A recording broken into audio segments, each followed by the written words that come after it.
रहिए। शुरुआत करने जा रहा हूं आज की पहली बड़ी खबर के साथ, और पहली बड़ी खबर बड़ी दिलचस्प है।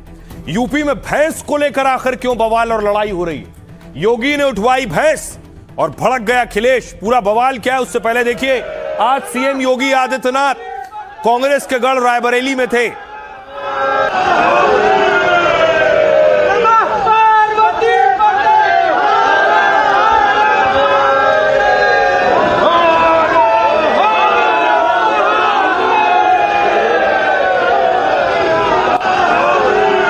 देखिए योगी त्रिशूल उठा रहे थे रायबरेली में। यह तस्वीर आपको याद है लखनऊ में, जहां पुलिस वाले की गर्दन पकड़ ली एक युवक ने, और पुलिस गई थी अवैध भैंसों पर एक्शन लेने जो अवैध तरीके से रखी थी। स्थानीय लोग पुलिस पर टूट पड़े थे। देखिए नहीं पुलिस बना वीडियो लड़के को छोड़ो, लड़के को छोड़ो क्या नहीं पुलिस वालों को क्या करोगे?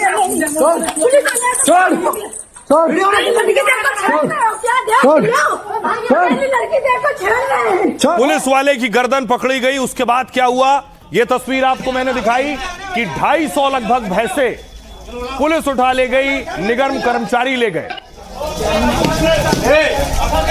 पकड़ के लाना।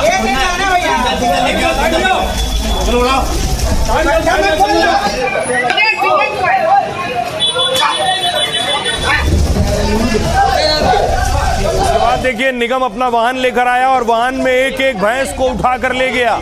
दावा था अवैध रूप से यहां व्यापार हो रहा था, भैंस रखकर दूध की बिक्री की जा रही थी, जिसे नगर निगम ने अवैध बताया। नगर निगम का कहना था नियम है 1 से 2 भैंस रख सकते हैं, लेकिन यहां व्यापार हो रहा था अवैध तरीके से।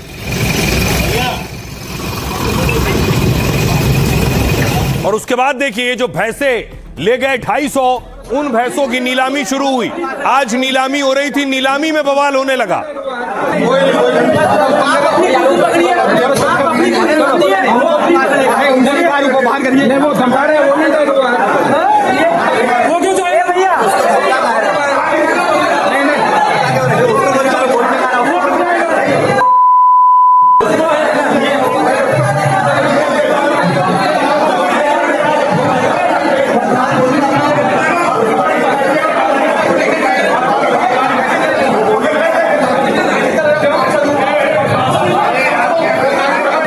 और जो नीलामी हो रही थी उस पर ऐसा बवाल हुआ कि सुनिए, ये शख्स बता रहा है कि कैसे गुंडागर्दी हो रही थी।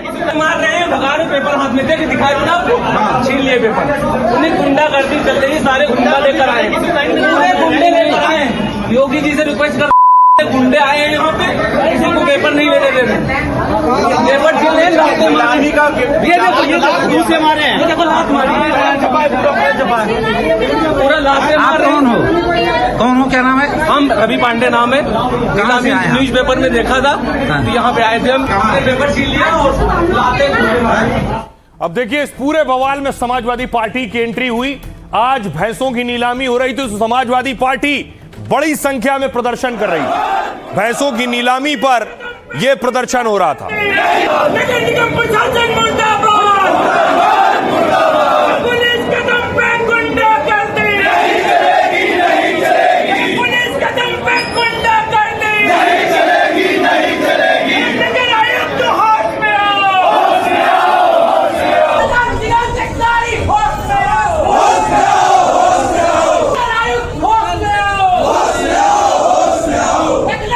और उसके बाद कार्यकर्ताओं की पुलिस के साथ बहस शुरू हुई। देखिए पुलिस पहुंची है, कार्यकर्ता से बहस हो रही है।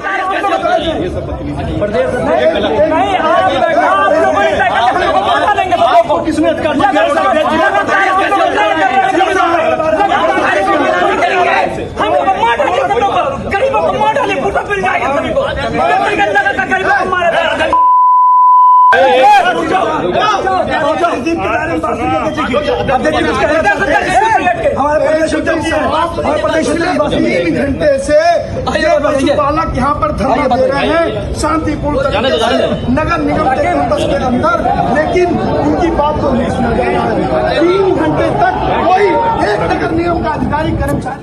पुलिस बहुत देर तक समझाती बुझाती रही। जब बात नहीं बनी तो पुलिस ने देखिए कार्यकर्ताओं को उठाना शुरू किया। एक एक को उठाया गया है। पुलिस ने किसी का टांग, किसी का हाथ पकड़ के बस में भरा। गोली लगा रहे हैं योगी सरकार कहती है कि भाई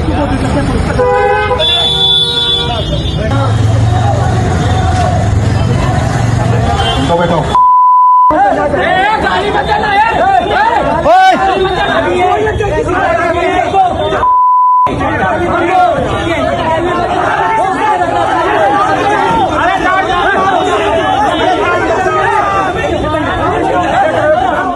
और देखिए, जिनकी भैंसें उठाई गई थी 250 भैंसें 50 लाख से ज्यादा में नीलामी हुई, उन परिवारों से आज अखिलेश यादव मिले। ये वो परिवार है नगर निगम ने जिनकी भैंसें उठाई। अखिलेश यादव ने उन्हें बुलाकर उनसे मुलाकात की।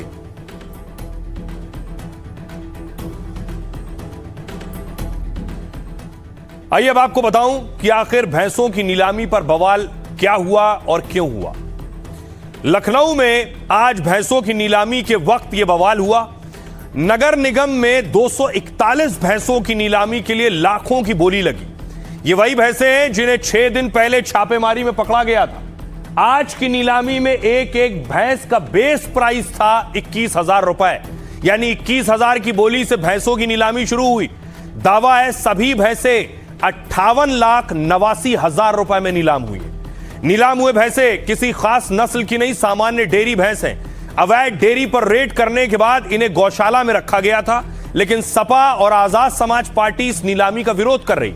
विपक्ष ने नीलामी प्रक्रिया को अवैध वसूली बताकर सवाल उठाए। सपा ने आरोप लगाया कि भैंसों को छोड़ने के लिए घूस की डिमांड की गई। मेयर ने भैंसों को वापस करने के लिए 1 लाख रुपए की घूस मांगी, लेकिन प्रशासन ने इन सभी आरोपों को पूरी तरह से निराधार बताया। कहा गया कि डेयरी संचालकों ने नगर निगम टीम पर हमला किया। नियमों के अनुसार नीलामी हो रही है जिसमें मूल मालिक भाग नहीं ले सकते हैं। दरअसल निगम कानूनी प्रक्रिया के तहत भैंसे नीलाम कर सकता है। नीलामी से पहले इसका विज्ञापन निकाला जाता है। आमतौर पर मालिक को दावा करने के लिए 1 हफ्ते दिए जाते हैं, लेकिन अवैध भैंसों की जब्ती में मालिक दावा भी नहीं कर सकता है क्योंकि अवैध तरीके से इन्हें रखा गया था। अब सुनिए जरा अखिलेश यादव क्या कुछ कह रहे हैं और दूसरे नेता क्या कह रहे हैं। आप लखनऊ इंटर करते हो तो बाईं तरफ आप देखोगे 10,000 भैंसें होंगी कम से कम वहां पर। तो जो सरकार गौमूत्र खरीद रही है, $1 ट्रिलियन इकोनॉमी के लिए गौमूत्र खरीदना चाहते हैं, कम से कम जो पशुपालक जो पशुपालन कर रहे हैं, जो लखनऊ को दूध दे रहे हैं, मान लीजिए अगर वो दूध देना बंद कर दें तो कितना नकली दूध आएगा, नकली पनीर आएगा। इसलिए सरकार को उनके प्रति संवेदना और उनके खिलाफ कार्रवाई नहीं करनी चाहिए, उन्हें अपमानित नहीं करना चाहिए। वाले दिन, वही 15 अगस्त वाले दिन, जिस दिन हमारा देश आजाद हुआ, उस दिन नगर निगम और पुलिस की टीम ने मिलकर के उनके ऊपर अन्याय अत्याचार किया, उनको मारा पीटा, उनकी 350 भैंसे उठा करके लेकर के आ गए और गांधी हाउस को बंद करने का काम किया। मेयर साहिबा ने, उनके अधिकारियों ने एक पशुपालकों से कहा कि हमको 1-1 लाख रुपए फीस कर दे दो तो हम सारी भैंसे छोड़ देंगे। अब ये मैं आपसे आपके माध्यम से पूछना चाहता हूँ मेयर साहिबों से, ये गरीब परिवार के लोग जिसकी भैंस की कीमत 1 लाख रुपए नहीं है, वो 1 लाख रुपए भैंस के बाद में कैसे उसमें दे देंगे? नगर निगम मनमानी कर रहा है और ये मनमानी बहुत महंगी पड़ेगी। बाबा जी को, माननीय मुख्यमंत्री जी को ये बदनाम करने की साजिश की जा रही है। आप नगर निगम के क्षेत्र के बाहर इनको जगह क्यों नगर निगम नहीं दे रहा है जो वो अपने वहां पर जीवन यापन कर रहे हैं? जिस दिन दूध बंद हो जाएगा, भैंसें चली जाएंगी, उस दिन अधिकारी क्या करेंगे, मंत्री क्या करेंगे? अब एक और खबर यूपी से है कि यूपी पुलिस ने, योगी आदित्यनाथ ने आखिर 30,000 डंडों का ऑर्डर दे दिया है।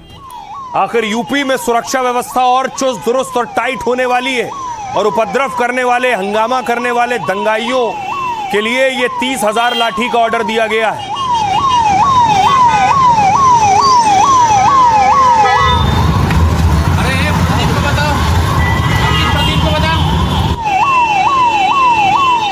अब देखिए क्या है ऑर्डर और कौन कौन सी चीजों का ऑर्डर दिया गया है यूपी में। दंगाइयों से निपटने के लिए सीएम योगी ने बड़ा फैसला किया है। यूपी में पुलिस फोर्स को और हथियार और ढाल दिए जाएंगे। योगी सरकार ने 90,000 सुरक्षा उपकरण खरीदने का ऑर्डर दिया है और इन उपकरणों के लिए करीब 30 करोड़ रुपए जारी कर दिए गए। सबसे ज्यादा चर्चा यूपी में 30,000 लाठियों के ऑर्डर की है। पुलिस को खास पीवीसी यानी प्लास्टिक की मजबूत लाठियां दी जाएंगी। पुलिस भीड़ नियंत्रण या दंगा रोकने के लिए इसका इस्तेमाल करती है। ये बांस या लकड़ी की लाठी के मुकाबले हल्की और कम खतरनाक होती है, यानी प्रदर्शनकारियों को नुकसान पहुंचाने से ज्यादा डराने के काम आएंगी। पुलिस फोर्स को मिलने वाली हर लाठी की कीमत करीब 500 रुपए होगी। इसके अलावा पुलिस को भीड़ के हमले से बचाने के लिए भी खास इंतजाम किए जा रहे हैं। योगी सरकार ने 30,000 खास हेलमेट खरीदने का भी ऑर्डर दिया है। पुलिस को मिलने वाले हर हाईटेक हेलमेट की कीमत है 2,600 रुपए, यानी 2,600 रुपए। यह हेलमेट पुलिस को ईंट, पत्थर और बोतल जैसे हमलों से बचाएगी। साथ ही कुछ दिनों पहले दिल्ली में प्रदर्शन में काफी पुलिस वाले घायल हो गए थे। इस तरह के प्रदर्शन यूपी में हो तो पुलिस वाले ज्यादा चोटिल ना हो, इसके लिए योगी ने 30,000 शील्ड यानी ढाल खरीदने को कहा है। एक पीवीसी शील्ड यानी प्लास्टिक की खास ढाल 4,000 रुपए की होगी, यानी यूपी पुलिस अब पहले से ज्यादा और तैयार होगी। सुनिए सीएम योगी आदित्यनाथ। उन्होंने लूटा है, प्रदेश को गुंडा प्रदेश बना दिया था, गरीबों की जमीनों पे कब्जा करते थे, बेटी की सुरक्षा में सेंध लगाते थे, कोई सुरक्षित नहीं था, रोज दंगा, रोज फसाद, पर्व और त्योहार के पहले लोगों की खुशी छीन ली जाती थी। कोई बेटी की सुरक्षा में सेंध लगाएगा, किसी बहन को छेड़ेगा तो मान के चलिए कि यमराज के घर जाने का उसका रास्ता तय हो गया है, अब नहीं छेड़ सकता। एक सुरक्षा की गारंटी आधी आबादी को, दंगा मुक्त और कर्फ्यू मुक्त यूपी, तो विकास हो रहा है। वे लोग कर नहीं पाए थे, लेकिन आक्षेप जरूर लगाते हैं। अब देखिए जरा, योगी कह रहे हैं महिला सुरक्षा के लिए बहुत जरूरी है कि पुलिस बाकायदा संसाधनों के साथ रहे। योगी आज कहां थे, वो तस्वीर देखिए। योगी आज अन्नप्राशन करा रहे थे बच्ची को।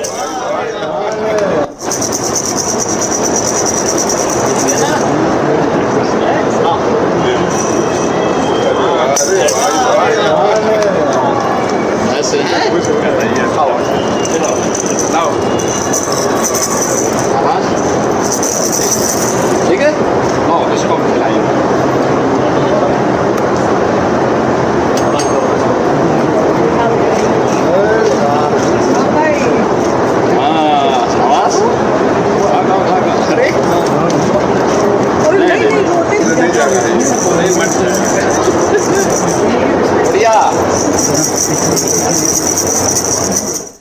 अब योगी आदित्यनाथ ने महिलाओं को तोहफा दिया है। तोहफा क्या है मैं आपको बताऊं, उससे पहले तस्वीर देखिए, क्योंकि रक्षाबंधन आ रहा है। बच्चियों ने आज सीएम योगी को राखी बांधी।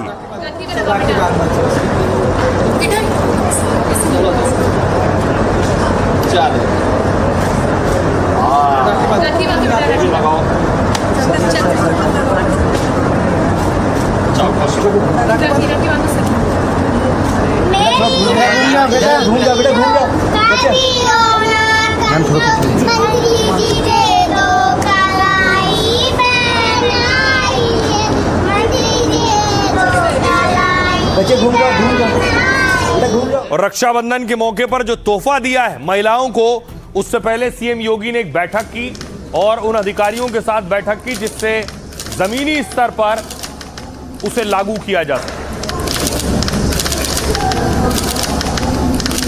आइए अब आपको बताऊं कि योगी ने रक्षाबंधन पर महिलाओं को क्या तोहफा दिया है।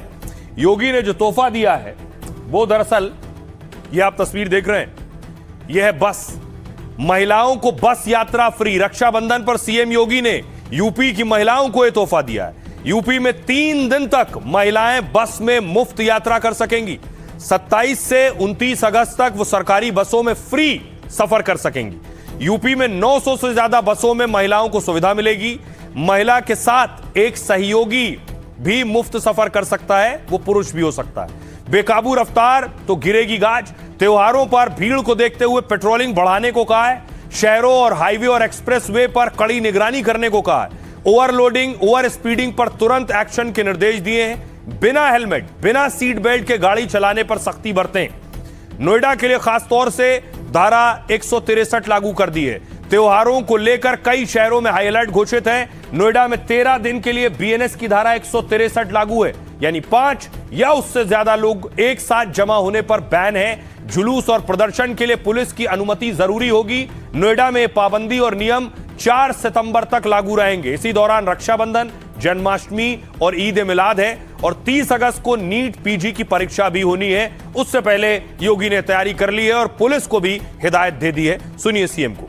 आज मेरे लिए यह अत्यंत प्रसन्नता का क्षण है कि रक्षाबंधन के ठीक पहले हम प्रदेश भर की 3,53,000 से अधिक रसोइयों के 4 नए कार्यक्रम को लेकर के यहां पर आए हैं। यानी एक साथ रक्षाबंधन के पहले इतना बड़ा उपहार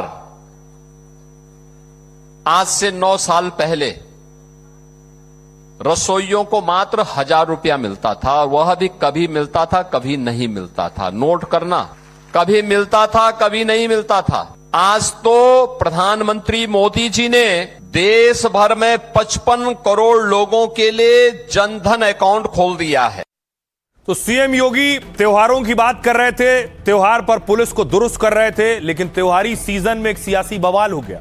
अयोध्या में देखिए, सावन का अंतिम सोमवार था।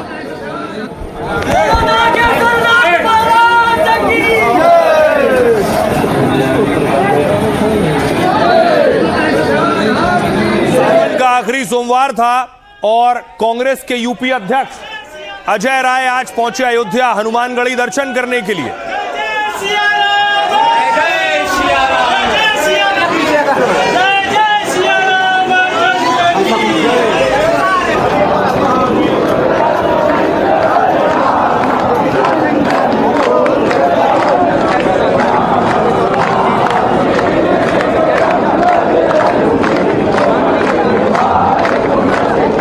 अब देखिए, कांग्रेस के अध्यक्ष हनुमानगढ़ी पहुंचे थे, हनुमान चालीसा पाठ कर रहे थे और पोस्टर अयोध्या में देखिए लगे थे। स्वागत समारोह में देखिए अजय राय का पोस्टर लगा है, इसमें राहुल गांधी की तस्वीर है। कांग्रेस के जिस नेता ने यह दावत दी थी, आरोप लग रहे हैं अजय राय इस दावत में पहुंचे। देखिए आरोप क्या लग रहे हैं कि वहां मच्छी की पार्टी दी जा रही थी।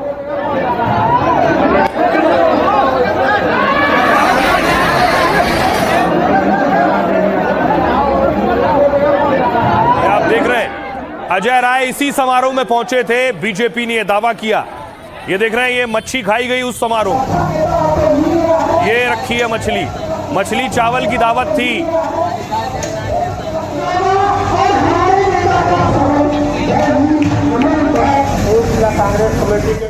और कांग्रेस के अध्यक्ष जब पहुंचे हो मछली चावल वाली पार्टी में, तो योगी आदित्यनाथ ने वार किया उन पर। राम कांग्रेस के प्रदेश अध्यक्ष का आपने आचरण देखा होगा। हनुमानगढ़ी में दर्शन करने जाते हैं और बाहर जाकर के मछली का दावत उड़ाते हैं, ये राम चिल्लाते हैं। बेशर्मी की भी एक सीमा होती है। ये है इनका दोहरा आचरण। गिरगिट भी शर्मा जाता है इन लोगों के सामने। तो योगी ने हमला करते हुए कहा कि गिरगिट भी शर्मा जाता है। अब देखिए जरा कहां हो रही थी ये पार्टी हो रही थी यूपी के अयोध्या में, और अयोध्या में भी देखिए हनुमानगढ़ी गए थे कांग्रेस के अध्यक्ष। हनुमानगढ़ी से 38 किलोमीटर दूर है तारून बाजार, यहां हो रही थी पार्टी। हनुमानगढ़ी से कितना दूर है यह सवाल नहीं है।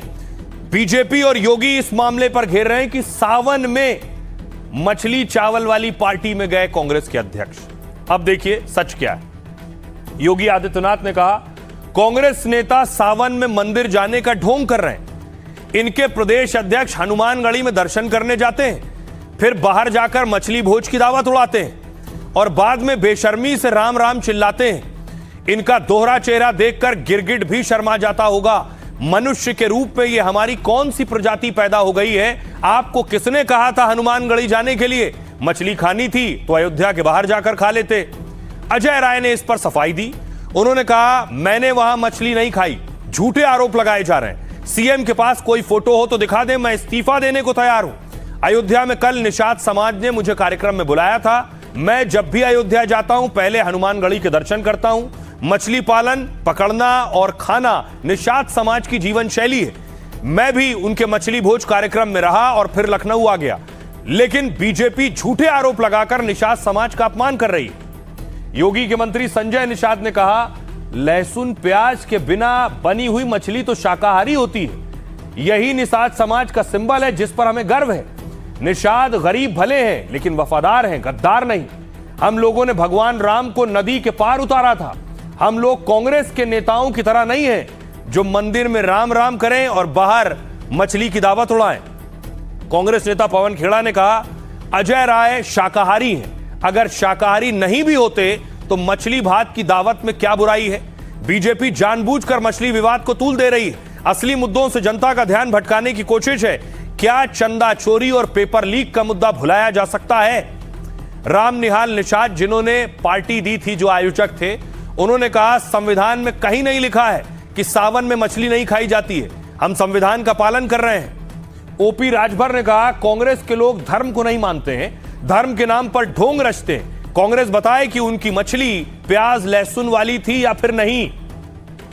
तो देखिए, मछली को निषाद साहब कह रहे हैं शाकाहारी है, राजभर पूछ रहे हैं कि लहसुन प्याज था या नहीं। सुनिए।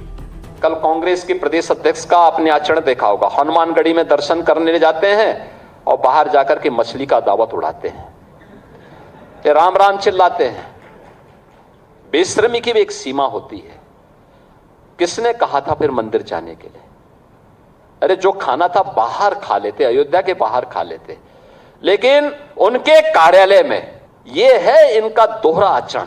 गिरगिट भी शर्मा जाता है इन लोगों के सामने, तो वो भी शर्मा जाता होगा कि मनुष्य के रूप में हमारी कौन सी ऐसी प्रजाति हो गई है कि जो वहां मंदिर में राम राम चिल्ला रहे हैं, बजरंगबली के सामने दंडवत होने का ढोंग कर रहे हैं, लेकिन बाहर जाकर के मछली की दावत उड़ा रहे हैं। मैं तो नहीं कहना चाहूँ, मुख्यमंत्री जी ये बात कह रहे हैं, साबित करें, फोटो दिखा दें, वीडियोस दिखा दें, मैं तैयार बैठा हूँ इस्तीफा देने के लिए। नहीं तो फिर योगी जी को मुख्यमंत्री पद से इस्तीफा देना पड़ेगा। अगर प्रमाणित नहीं कर पाएंगे तो इस्तीफा देकर इनको, क्योंकि मठ में तो लोग स्वीकार इनको करेंगे नहीं अब, क्योंकि मुख्यमंत्री झूठे हो साबित हो गए, तो इनको पूरी इनके अपने घर गाँव जाना पड़ेगा, घर जाना। सावन के महीने में अगर मछली भोज हो रहा है तो ये अतिशयोक्ति है। अब कांग्रेस कुछ भी करती है उसको अच्छा लगता है। कांग्रेस के लोग जो है हर चीज के माहिर हैं। ये पीडीए से बाबा बहुत चिंतित हैं। चुनाव भी नजदीक है, इसलिए उनका दिमाग काम नहीं कर रहा है। 50 सीट मिलना मुश्किल होगा। 27 के चुनाव में पूरी तरह से बाबा की सरकार का सफाया हो जाएगा। किसी के घर आप जाओगे, वो स्वागत में आपके लिए कुछ रखेगा तो आप उस पर आपत्ति जताओगे, आप मत खाइए। हमारे अजय राय जी तो वैसे भी वेजिटेरियन है, छोड़िए उनकी बात, छोड़िए, नहीं भी होते वेजिटेरियन तो क्या उसमें गलत। पिछले सावन में जब खुद दावत खा सकते थे लालू जी के घर में जाके मटन का, याद है कि नहीं? वो मटन बनाते हुए, चंपारण मटन, इतना हल्दी डालो, इतना नमक डालो, थोड़ा खटाई डालो तो मटन का टेस्ट आएगा। तो जाके अयोध्या में मछली खा ली है, प्रभु राम की नगरी में। अब देखिए ये मछली पर लड़ाई क्यों हो रही। निषाद वोट के लिए ये मछली का कांटा है। अब ये कांटा चुभेगा या नहीं, वजह देखिए क्या है। यूपी में निषाद सियासत और सत्ता के लिए काफी अहम है। 2022 में निषाद पार्टी ने बीजेपी के साथ गठबंधन किया था, 15 सीटों पर चुनाव लड़ा था, 11 पर जीत हासिल हुई थी।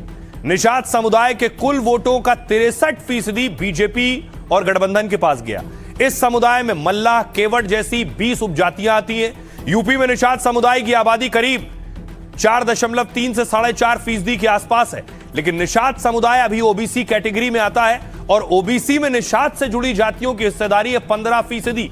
यूपी की 120 विधानसभा सीटों पर निषाद वोट का असर है। अयोध्या, गोरखपुर, भदोही, मिर्जापुर सबसे ज्यादा प्रभावित है और जौनपुर, गाजीपुर, वाराणसी, प्रयागराज में गहरा असर है। निषाद वोट बैंक पर अभी एनडीए के दलों का ज्यादा प्रभाव है। अब कांग्रेस सपा भी निषाद समुदाय को साधने में लगी हुई है। कांटे का मुकाबला होने पर निषाद वोट निर्णायक साबित हो सकते हैं। यह है वजह मछली की लड़ाई की। सुनिए सियासतदानों को। 1926 जनवरी 1950 को जब से संविधान लागू हुआ है, कोई कुछ भी खा सकता है, कोई कुछ भी कर सकता है, कहीं पूजा कर सकता है, सभी लोग स्वतंत्र हैं। संविधान को आप लोग तीनों लोग पढ़ लीजिए, कहिए तो मैं भारतीय संविधान की प्रति दिखा दूंगा, ठीक है? अरे क्या है उससे मतलब है यार, मेरे समझ नहीं आ रहा है इसको। क्यों आप बिना मतलब सावन को भादों और कुआर और कार्तिक क्या कर रहे हो, क्या मतलब इसका है भाई? कांग्रेस से पूछना चाहिए कि वो मंदिर भी जाएंगे और मछली भी खाएंगे। हम कह रहे हैं निषाद तो सब है, उत्तर बाहरी है, वो गरीब है, उजड़ा है, उसका परंपरा है मछली खाना। मछली तो हर समय खाएगा वो, चूंकि उसके पास तो सब अंग्रेजों से लड़ा, मुगलों से लड़ा, उजड़ा है, फिशरीज एक्ट बना के छीन लिया है, तो उससे क्या है, वो तो खाएगा ही खाएगा। ये कांग्रेस नॉन इशू को इशू बनाती, इशू को नॉन इशू बनाती है। ये कांग्रेस जाल फेंक कर निषादों को मछली खिला के फंसाना चाहती, जो फंसने वाले नहीं। अरे मछली तुमने यार बंगाल में पूरी खा रहे थे, हैं? चुनाव जहां का होगा वहीं की वेशभूषा पहन करके ड्रामा कर दोगे, चलो फिर बाद में यहाँ के इनकी नॉर्थ इंडिया में कुछ पॉलिसी, साउथ इंडिया में कुछ पॉलिसी, गोवा के अंदर कुछ पॉलिसी, मेघालय में कुछ पॉलिसी, एक पॉलिसी पे रहो यूनिफॉर्म पर। देखिए बहुत ही दुखद है, अयोध्या धाम हमारा जब पवित्र धाम है, प्रभु रामलला का धाम है, और वहां पर इस प्रकार का भोज करना, वो भी सावन के महीने में, ये कांग्रेस की संस्कृति को दर्शाता है। यूपी से एक और खबर है। पिछले दिनों हमने आपको खबर दिखाई थी, एक यूपी की दरोगा, महिला दरोगा, जिसने एक वीडियो बनाया जिस पर बवाल हुआ, उसका सस्पेंशन हो गया। महिला दरोगा की रील वायरल हुई। रील बनाने का शौक था, वो एक्सरसाइज करते हुए, व्यायाम करते हुए रील बनाती थी। लेकिन यहां तक तो ठीक था, लेकिन एक और रील उनकी सामने आई जिस पर बवाल हुआ, वो ये रील है। दावा किया गया रील बनाते वक्त क्यूआर कोड लगाया हुआ था। कुछ लोगों ने दावा किया क्यूआर कोड के जरिए पैसे मांगे गए, लेकिन महिला दरोगा का कहना है ये सरासर झूठ और गलत आरोप है। अब देखिए जरा, उस महिला दरोगा ने वीडियो जारी करके बताया है जो ड्रेस वो पहने हुए हैं उसमें कुछ भी गलत नहीं। अपलोड कर देना। अमित भैया, यही है वो फ्रॉक जिसका आपने स्क्रीनशॉट लिया है, अभी स्क्रीनशॉट ले लो, इसका स्क्रीनशॉट ले लो सब लोग और अपलोड कर देना कि अन्नू रानी का एक और अश्लील वीडियो हुआ वायरल। हमारे यहाँ ऐसे ही कपड़े पहनते हैं, अगर आपको दिक्कत है तो आप मत देखिए भाई। बंद कमरे में पागल पड़ी हूँ, सुसाइड अटेम्प्ट्स आ रहे हैं मेरे को डेथ थ्रेट्स मिल रहे हैं, मेरी फैमिली को बोला जा रहा है उल्टा सीधा। अमित भैया, यही है वो फ्रॉक जिसका आपने स्क्रीनशॉट लिया है। महिला दरोगा का कहना है कि उसने जो कपड़े पहने थे वो बिल्कुल ऐसे नहीं थे जिस पर उस पर सवाल उठाए जा सके, उसे किसी ने फंसाया है। कैसे, देखिए। मेरठ में अश्लील रील पर महिला दरोगा को पहले सस्पेंड किया गया और सस्पेंशन के बाद अब उसी महिला दरोगा ने एक और वीडियो जारी किया है। उसे जिन कपड़ों को लेकर ट्रोल किया जा रहा था, उसने कहा वो घर में पहनना नॉर्मल है, उनके परिवार को भी इससे दिक्कत नहीं है। दरअसल कुछ दिनों पहले सोशल मीडिया पर वीडियो वायरल हुआ और इसमें अनु के वीडियो के साथ क्यूआर कोड भी लगा हुआ था। आरोप लगे कि अश्लील कंटेंट के जरिए पैसा कमाना चाहती है, लेकिन इस मामले में उन्होंने इन्फ्लुएंसर अमित किल्होर पर आरोप लगाया। अनु ने कहा कि बिना परमिशन इंस्टाग्राम पर वीडियो पोस्ट किया गया, वीडियो अपलोड करते वक्त पुलिस अधिकारियों को टैग कर दिया गया और इसका असर ऐसा हुआ कि मेरठ के एसएसपी ने उसे सस्पेंड कर दिया। आपत्तिजनक रील पर अनु कॉलिस के खिलाफ विभागीय जांच जारी है, लेकिन अनु इससे परेशान है। उन्होंने कहा 5 दिन से कमरे में बंद हूं, मुझे धमकियां मिल रही हैं, मन में जान देने के ख्याल आ रहे हैं। दरअसल अनु 2023 बैच की यूपी पुलिस की दरोगा है। मेरठ में वो रोहटा और ब्रह्मपुरी थाने में तैनात रह चुकी हैं। नीले ड्रम हत्याकांड में आरोपी मुस्कान की गिरफ्तारी की, उसके बाद चर्चा में आई। अभी फिलहाल वो मेरठ के एसएसपी ऑफिस में तैनात थी। अब अनु को सुनिए, महिला दरोगा को सुनिए अपनी सफाई में क्या कह रही है। I am cyber victim here और लोग उसे सपोर्ट कर रहे हैं क्योंकि मेरी तरफ से 5 दिन से मैं ना खा रही हूँ। मेरी मम्मी मतलब इतनी सीधी है, वो उनको कुछ भी बोला जा रहा है। आपने एक वीडियो के लिए, सिर्फ व्यूज के लिए मेरी लाइफ खराब करके आपको क्या मिला? And no action has been taken against you till now. Right, खबरों में आगे बढ़ते हैं। आज की एक और खबर है। पिछले कई दिनों से आप देख रहे हैं मिलावटी सामान सामने आ रहा है, रेड हो रही है और त्योहार का सीजन है। हर त्योहार के सीजन में इस तरह की खबरें आती हैं। चीनी प्याज ने चढ़ाया महंगाई का मीटर। अब देखिए रेड हो रही है उत्तर प्रदेश में। यूपी के बरेली की तस्वीर देख रहे हैं। सीएम योगी ने आदेश दिए, उसके बाद से एक्शन हो रहा है। राजेश, वो डीजे निकालने वाले। अरे यार, आओ।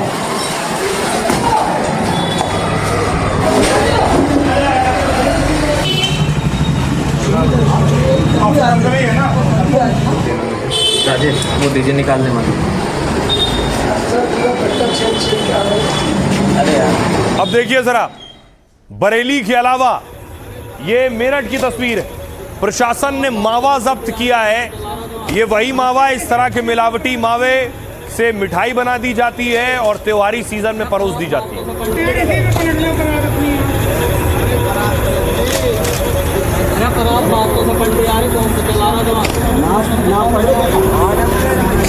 अब इंदौर लिए चलता हूं आपको। इंदौर में देखिए, इंदौर का बड़ा होटल है, 5 स्टार होटल में रेड हुई।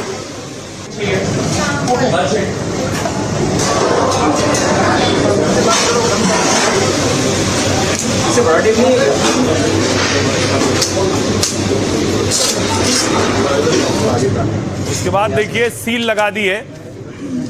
अब इंदौर के अलावा आपको लिए चलता हूं जामनगर।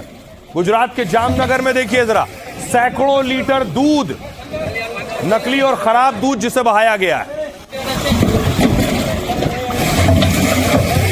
देखिए 7,150 लीटर दूध है, 7,150 लीटर दूध जिसे बहा दिया गया।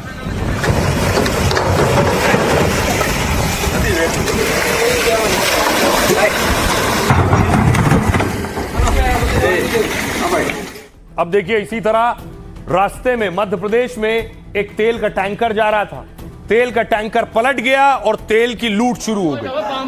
ये मध्य प्रदेश के गुना की तस्वीर है। लोगों को देखिए, तेल टैंकर पलटने के बाद आए, तेल भर भर कर ले गए पीपों में। पाम ऑयल हो, पाम ऑयल, पाम ऑयल हो, पाम ऑयल।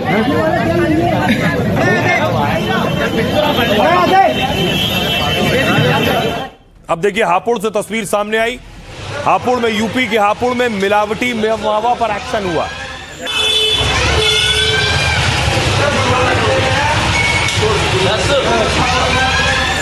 उस लड़के का नाम है, ध्यान रखना। नोएडा में 600 किलो पनीर, नकली पनीर पकड़ा गया है। यह नोएडा की तस्वीर आप देख रहे हैं। 600 किलो पनीर जिसे पकड़कर नष्ट किया गया।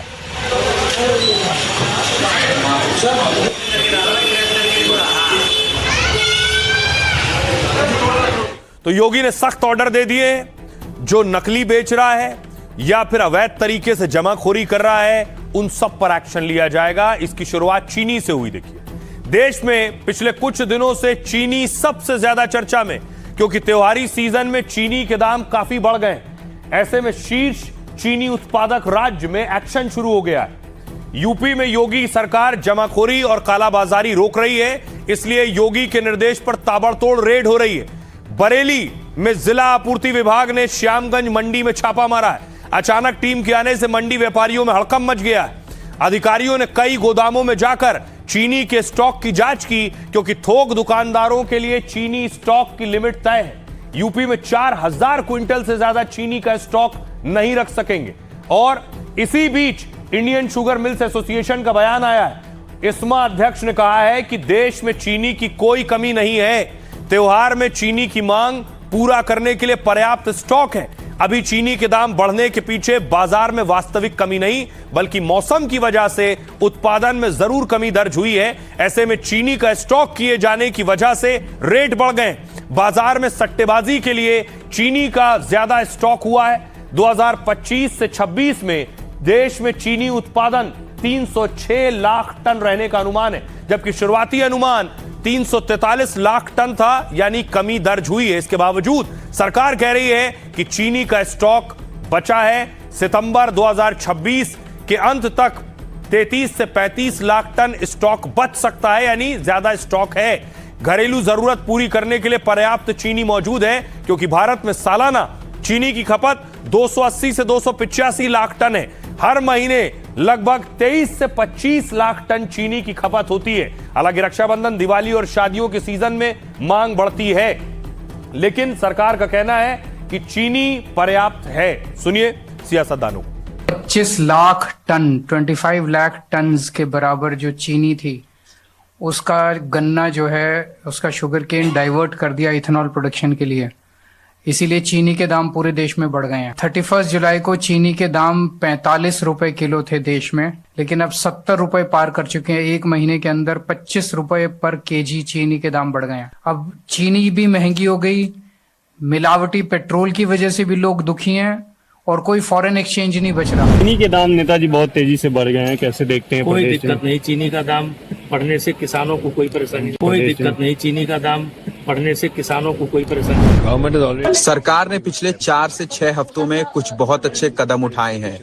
चीनी का आयात एक और महत्वपूर्ण कदम है जिसकी घोषणा की गई है। चीनी की कोई कमी नहीं है, चीनी उपलब्ध है। हमने सरकार से व्यापारियों के लिए स्टॉक रखने की सीमा 400 टन से घटाकर 200 टन करने को कहा है ताकि बाजार में ज्यादा चीनी आ सके और त्योहारों के दौरान ग्राहकों को कीमतों में असल सुधार देखने को मिले। महंगा हो रहा तो सरकार को लगाम लगाना चाहिए ना कि गरीब आदमी खत्म हो रहा है, मर रहा है। क्या आपके घर में चीनी 70 रुपए की नहीं आ रही है? सस्ती आ रही है, 40 रुपए की आ रही है, कितने की आ रही है?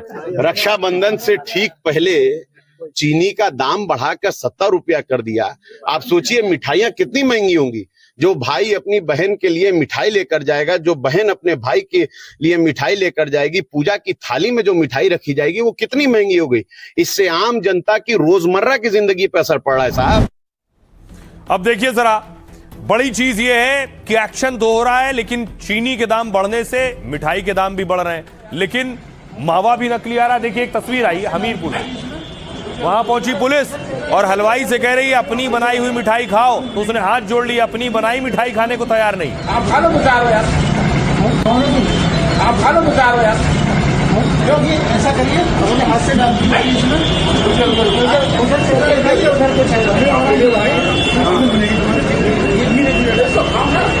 अब देखिए जरा क्या रेट चल रहा है चीनी का आपके शहर में। अलग अलग शहरों के रेट आ गए हैं। दिल्ली में 60 से 70 रुपए किलो चीनी मिल रही है, मुंबई में 65 से 70 रुपए किलो चीनी है, कोलकाता में दाम पहुंच गए हैं 64 से 70 रुपए के बीच। इसके अलावा लखनऊ देखिए 65 से 68 रुपए में चीनी लखनऊ में है, पटना में भी 65 से 68 का रेट है, और पंजाब में देखिए 65 रुपए किलो चीनी मिल रही है। ये तो चीनी के दाम हो गए, लेकिन चीनी के दाम आखिर बढ़ क्यों रहे हैं? क्या वजह है बढ़ने के पीछे? और चीनी के दाम बढ़ेंगे तो इसका असर मिठाई पर भी पड़ेगा। देखिए रक्षाबंधन से ठीक पहले मिठाई पर महंगाई की मार पड़ रही है। चीनी महंगी होने की वजह से मिठाई के दाम बढ़ने लगे, क्योंकि त्योहारी सीजन में मिठाइयों की मांग तेजी से बढ़ती है। खासकर रक्षाबंधन, गणेश उत्सव, दिवाली पर डिमांड ज्यादा हो जाती है। इस मामले में market research company I mark के आंकड़ों के मुताबिक भारत में संगठित पैकेज मिठाई का जो बाजार है ये हजारों करोड़ का है। 2025 में संगठित पैकेज मिठाई का बाजार था 8,431 करोड़ का। यदि इसमें लोकल हलवाइयों और असंगठित बाजार को भी जोड़ दिया जाए तो सोचिए सालाना देश का मिठाई का बाजार 50,000 करोड़ से ज्यादा का है। संगठित पैकेज मिठाई का बाजार 2034 तक यही पैकेज 30,000 करोड़ तक पहुंच जाएगा। सालाना खपत में रसगुल्ला और गुलाब जामुन सबसे ज्यादा है। रिपोर्ट्स के मुताबिक इनका कुल मार्केट शेयर में करीब 30% हिस्सा है। देहरादून की हलवाई समिति के अध्यक्ष आनंद गुप्ता ने बताया, लगातार चीजें महंगी हो रही हैं, जिससे मिठाइयों के दाम बढ़ाने पड़ रहे हैं। आनंद गुप्ता ने कहा कि हमारी समिति में लगभग 110 दुकान है। समिति ने बैठक में तय किया है कि 10% दामों में बढ़ोतरी करेंगे, यानी इन दुकानों पर मिठाइयों के दाम 10% बढ़ जाएंगे। दरअसल मिठाई बनाने के लिए करीब 25 चीजों की जरूरत पड़ती है और इनमें ज्यादातर के दाम बढ़ चुके हैं। गैस सिलेंडर भी महंगा हो गया है। कमर्शियल सिलेंडर 1526 रुपए से बढ़कर 3,000 रुपए का हो गया है। यह वजह है जिसने मिठाइयों के दाम बढ़ा दिए हैं। रक्षाबंधन पहले आ रहा है, जिसमें सबसे ज्यादा मिठाइयां इस्तेमाल होती हैं। देखिए जरा मिठाइयों के दाम कैसे बढ़ गए पिछले कुछ वक्त में। यह आपके सामने मिठाइयों की रेट लिस्ट है। सबसे पहले देखिए सोहन हलवा, जो इसी महीने पिछले साल अगस्त में 1,000 रुपए का था, सोहन हलवा अब हो गया है 1,100 रुपए का, 10% की बढ़ोतरी है। लड्डू देसी घी वाला जो 600 रुपए का था अगस्त में 2025 में, वो 680 का पहुंच गया है, 13% की बढ़ोतरी है। पिस्ता बर्फी एक साल पहले 560 की थी, अब 680 में हो गई है, 21% की बढ़ोतरी है। इमरती 360 रुपए किलो थी अगस्त में 2025 में, अब 440 में मिल रही है, 22% की बढ़ोतरी है। कलाकंद जो 600 रुपए में था 680 रुपए में हो गया है, 13% की बढ़ोतरी के साथ। मिक्स मिठाई जो 480 रुपए किलो थी 680 रुपए किलो है, 42% की बढ़ोतरी हुई है। मिल्क केक में 600 रुपए किलो मिल्क केक जो मिलता था वो 680 में हो गया है, 13% की बढ़ोतरी हुई है। डोडा बर्फी 600 रुपए किलो मिलती थी, अब 680 रुपए किलो मिल रही है, इसमें भी 13% की बढ़ोतरी हुई है। जलेबी देखिए, 280 रुपए किलो की जलेबी का रेट था, अब 320 रुपए किलो हो गया है, 14% की बढ़ोतरी हुई है। गुलाब जामुन एक पीस जो 20 रुपए में था वो 25 रुपए पहुंच गया है, 25% की बढ़ोतरी। रसगुल्ला एक पीस 25 से दाम 30 रुपए हो गए, 20% की बढ़ोतरी हुई है।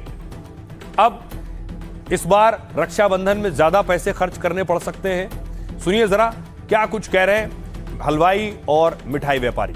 जो मिठाई जिस रेट से बेच रहा है उसके ऊपर वो अपने 10% का इजाफा कर लेगा। मान लो 68 रुपए किलो वो मिठाई बेच रहा था, 680 रुपए किलो मिठाई बेच रहा था, तो वो 68% में 10% बढ़ा के 6 रुपए 80 पे तो 68 रुपए बढ़नी चाहिए, तो वो 70 रुपए बढ़ा लेगा। तो इस तरीके से हम लोगों ने जायज करा है। इनकी 800 रुपए किलो का 80 रुपए बढ़ गया, 10% के हिसाब से 880 हो गई इनकी।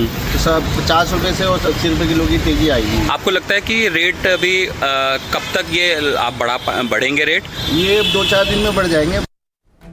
अब आपको बताऊं कि आखिर क्यों महंगी हो रही है मिठाई, क्योंकि मिठाई में सिर्फ चीनी नहीं पड़ती है, मिठाई में बहुत सी चीजें पड़ती हैं और सबके दाम बढ़ गए पहले के मुकाबले अब तक। देखिए जरा, चीनी जो 44 रुपए किलो थी इसी महीने में, पिछले साल वो अब 70 रुपए किलो हो गई है। 60% की बढ़ोतरी चीनी में हो गई है।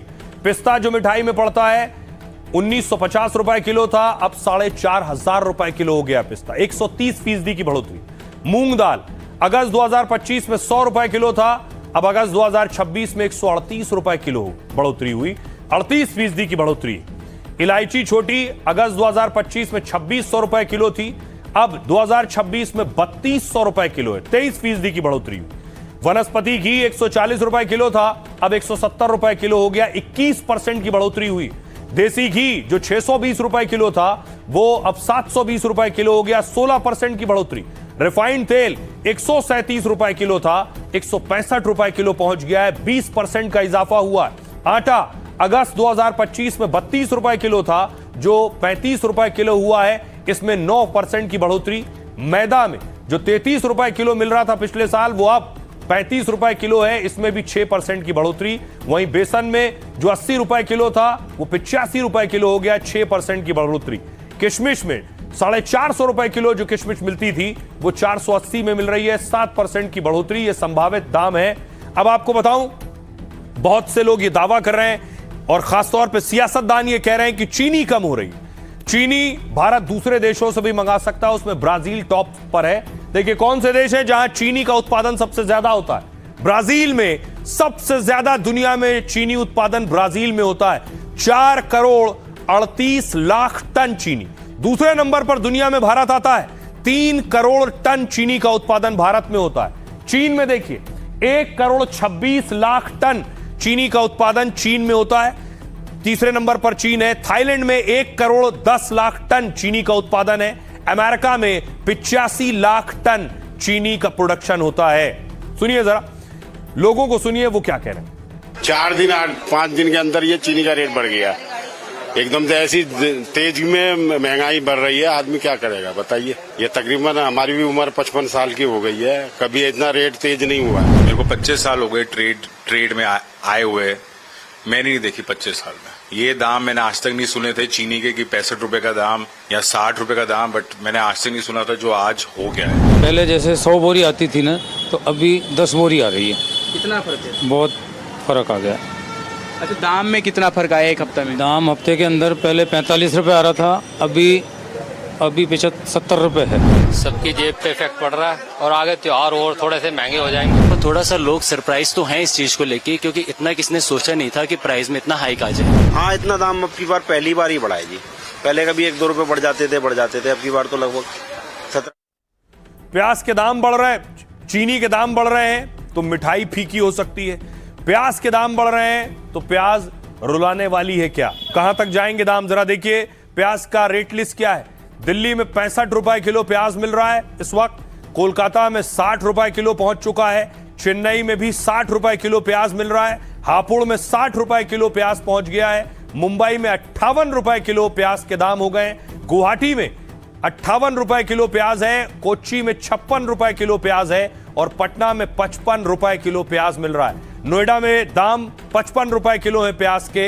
ये अलग अलग शहरों में प्याज के दाम है। मदुरई में 55 रुपए के रेट पर प्याज मिल रहा है। बेंगलुरु में 3 रुपए कम 52 रुपए किलो है। मुजफ्फरपुर में 50 रुपए किलो में प्याज मिल रहा है।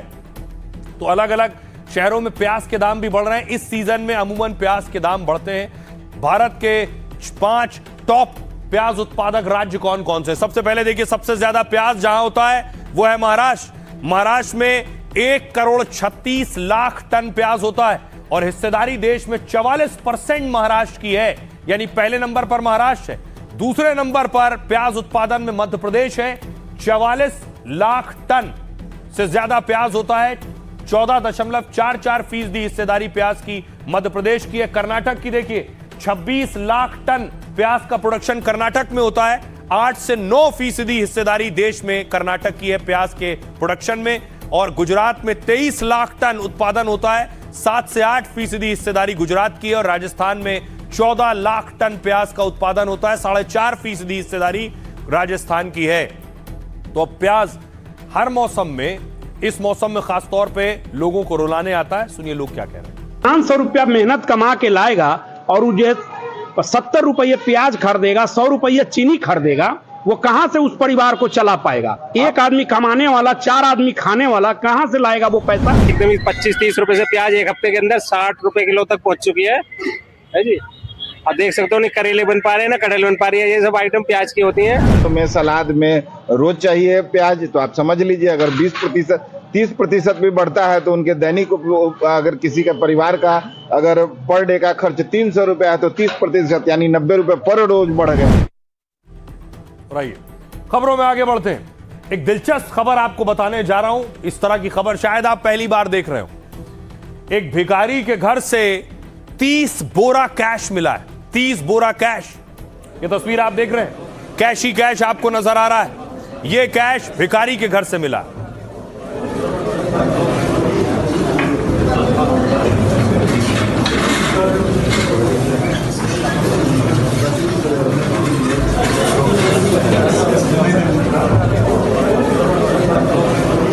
अब देखिए जरा, उसके बाद सिक्कों की गिनाई शुरू हुई। सिक्के निकाले गए, एक एक कर उनकी गिनती हो रही है।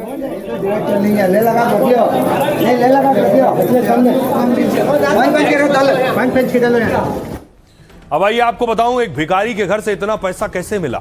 सभी अचंभित हैं। भिखारी से करोड़ों का कैश मिलने का मामला कर्नाटक के मांड्या का है। यहां की हुरुन निसा लंबे समय से भीख मांगकर गुजारा कर रही थी। सोचिए, वो 10 बाय 10 के कमरे में, किराए के कमरे में अकेली रह रही थी। रविवार को गंभीर बीमारी की वजह से अचानक उनकी मौत हो गई। मौत के बाद कमरे की तलाशी ली गई तो करोड़ों का कैश मिला। बताया जा रहा है नकदी से भरी 30 से ज्यादा बोरियां कमरे में रखी थी। इन पैसों की गिनती हुई तो 10 बोरियों में 8 से 10 लाख रुपए कैश निकले, जबकि अभी भी 20 से ज्यादा बोरियों में मिले पैसों की गिनती बाकी है। घर से बरामद सारी नकदी को पास की मस्जिद को सौंप दिया गया है। स्थानीय नेताओं ने महिला भिखारी के रिश्तेदारों को भी जानकारी दी। उनका कहना है कि आगे पैसों की गिनती उनकी मौजूदगी में होगी और फिर तय किया जाएगा कि यह पैसा किसे सौंपा जाएगा। 2011 की जनगणना के मुताबिक भारत में 4 लाख से ज्यादा भिखारी हैं। इसमें 2,21,000 पुरुष और 1,19,000 महिला भिखारी। पश्चिम बंगाल में सबसे ज्यादा करीब 81,244 भिखारी हैं। इसके बाद नंबर उत्तर प्रदेश का है, जहां 65,835 भिखारी मौजूद हैं।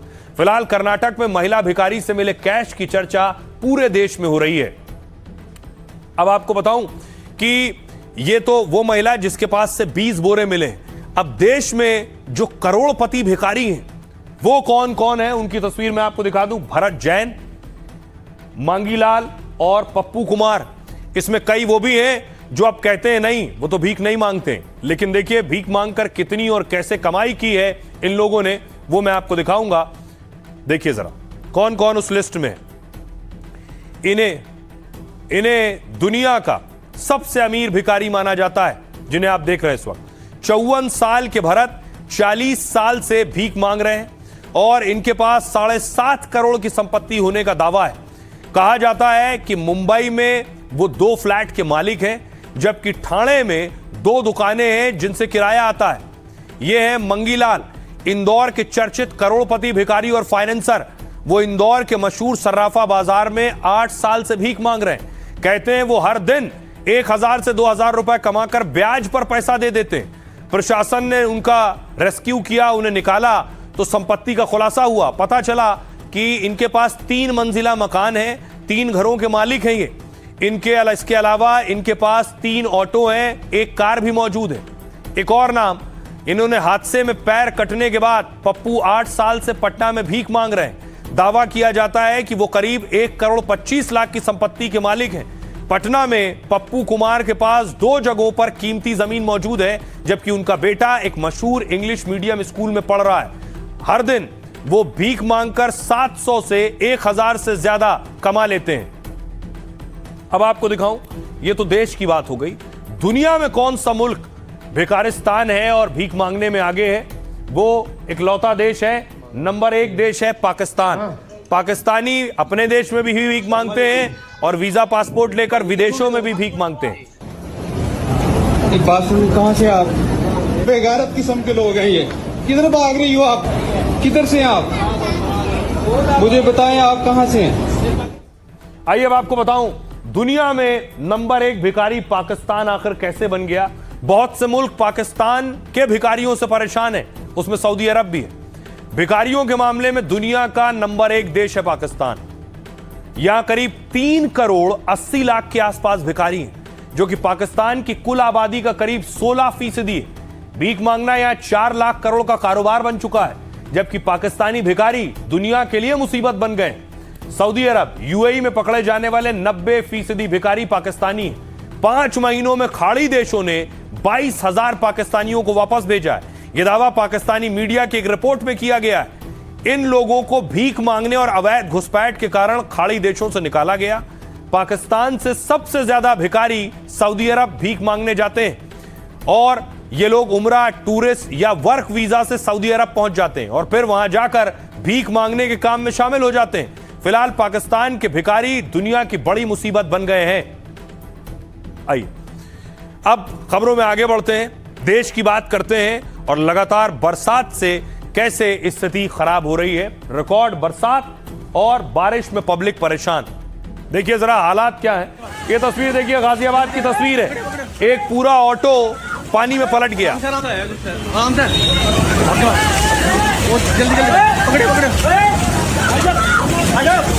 से कोई बात नहीं, डरो मत ना। इंजन बंद करते, इंजन। अरे ड्राइवर की क्या गलती है इसमें? अब देखिए अगली तस्वीर मैं आपको दिखाऊं। ये तस्वीर आप देख रहे हैं संगम विहार की। संगम विहार दिल्ली की तस्वीर। स्कूल वैन फंस गई पानी में, बच्चियां धक्के लगा रही हैं।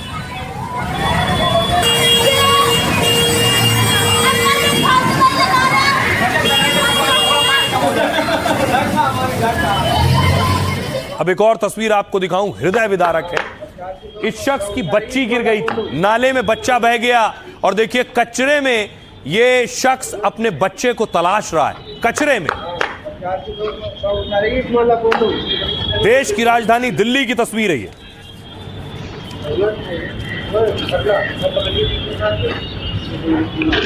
पैंट पकड़, पैंट ऐसे ही।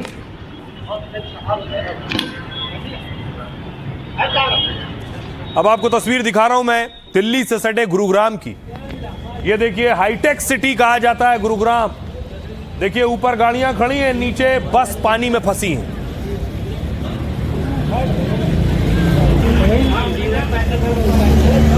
ये स्कूल बसों की हालत आप देख रहे हैं। ऊपर फ्लाईओवर है जिसमें ट्रैफिक जाम है, नीचे बसें पानी में जाम खड़ी हैं। अब देखिए उत्तराखंड के पौड़ी से तस्वीर आई है। लैंडस्लाइड हुआ है और लैंडस्लाइड के बाद पूरा रास्ता बंद हो गया।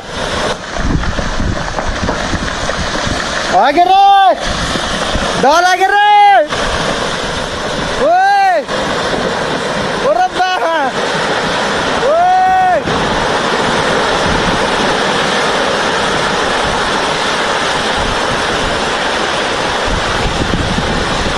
आगे रखते।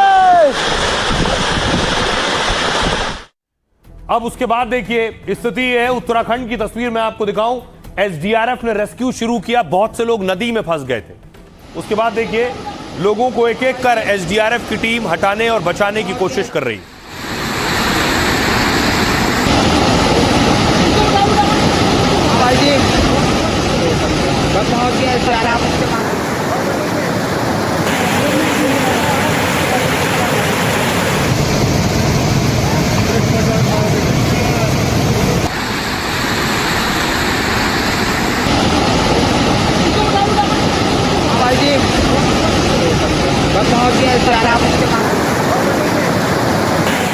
और एक और तस्वीर आपको दिखाऊं, देखिए किस तरह से ललितपुर में क्या हुआ। यूपी की तस्वीर आप देख रहे हैं, तेज धार में बाइक बह गई है, पानी का बहाव इस कदर तेज था।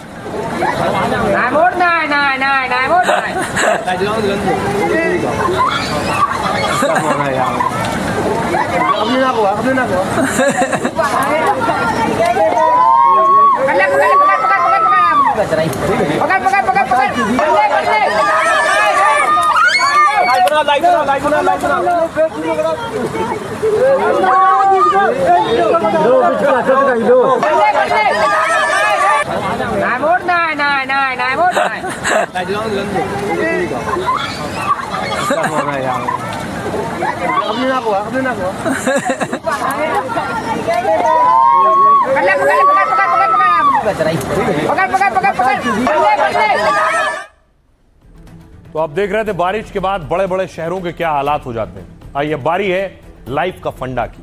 क्या है खास?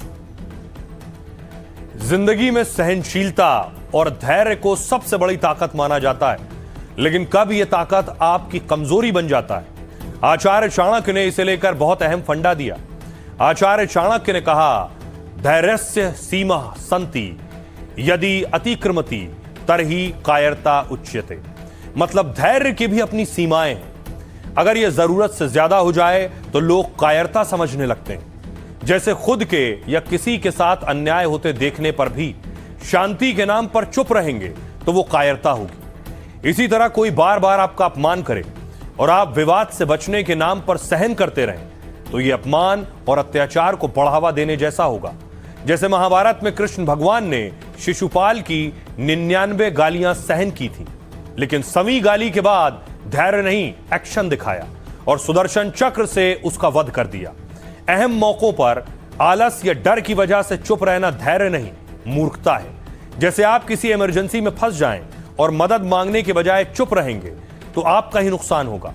इस तरह आचार्य चाणक्य ने अहम फंडा दिया, जब धैर्य के पीछे रणनीति ना होकर कोई डर या अत्याचार सहना हो तो वो धैर्य कायरता होती है। इसलिए धैर्य भी एक सीमा तक ही रखना चाहिए। बहरहाल जहां से जो अच्छा हासिल हो उसे अपनाइए, अपनी जिंदगी में उतारिए। अपना और अपनों का बहुत बहुत ख्याल रखिए। रुक रहे हैं ब्रेक के लिए।